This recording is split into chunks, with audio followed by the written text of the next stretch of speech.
Assalamualaikum warahmatullahi wabarakatuh. Kami di sini dari kelompok 2 yang akan membahas materi tentang kurikulum dalam mata pelajaran Al-Qur'an Hadis. Nah, di sini saya kelompok 2 bersama rekan saya Kuntum Hairunisa akan membahasnya mulai dari latar belakang. Nah, di sini latar belakang yang pertama dalam konteks madrasah agar lulusannya itu memiliki keunggulan atau kompetitif dan komparatif, maka kurikulum madrasah perlu dikembangkan. Nah, hal ini dilakukan agar madrasah secara kelembagaan dapat merespon secara proaktif berbagai perkembangan informasi, ilmu pengetahuan, teknologi, dan seni, serta tuntutan desentralisasi. Yang kedua, itu adalah kompetensi yang dikembangkan di madrasah harus menjamin pertumbuhan keimanan dan ketakwaan kepada Allah SWT. Penguasaan keterampilan hidup, penguasaan kemampuan akademik, seni, dan pengembangan kepribadian yang lengkap. Dengan pertimbangan ini, maka disusun kurikulum nasional pendidikan agama di madrasah yang mencerminkan kebutuhan keberagaman peserta didik madrasah secara nasional. Kemudian lanjut ke kurikulum pembelajaran Al-Quran Hadis untuk madrasah ibtidaiyah. Nah, mata pelajaran Al-Quran Hadis di Madrasah Ibtidaiyah dalam konteks kurikulum 2013 adalah tujuan untuk mempersiapkan peserta didik Indonesia atau insan Indonesia yang memiliki kemampuan hidup sebagai pribadi dan warga negara yang proaktif, produktif, kreatif, inovatif, dan efektif, serta mampu berkontribusi pada kehidupan bermasyarakat, berbangsa, bernegara, dan peradaban dunia. Nah, itu merupakan termasuk dalam Permendikbud nomor 66 tahun 2013.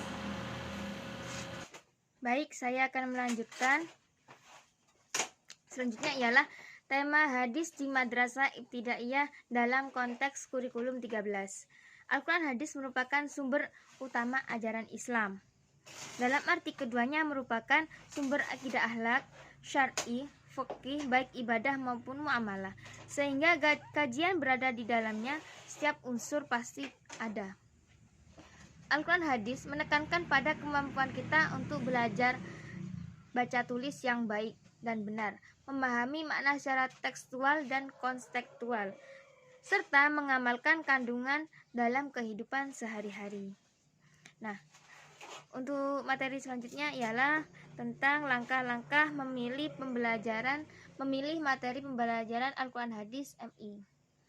Pengertian dari pembelajaran sendiri ialah pengetahuan, sikap, dan keterampilan yang harus dipelajari siswa dalam rangka mencapai standar kompetensi yang telah ditentukan. Hal ini senada juga diungkapkan oleh Joko Susilo, bahwa materi pembelajaran adalah pokok-pokok yang harus dipelajari siswa sebagai sarana pencapaian kemampuan dasar yang akan dinilai dengan menggunakan instrumen yang disusun berdasarkan indikator pencapaian belajar.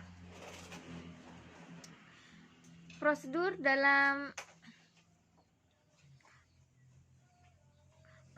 dalam pemilihan materi belajar yakni yang pertama ialah kriteria tujuan instruksional, kedua materi pelajaran supaya terjabar,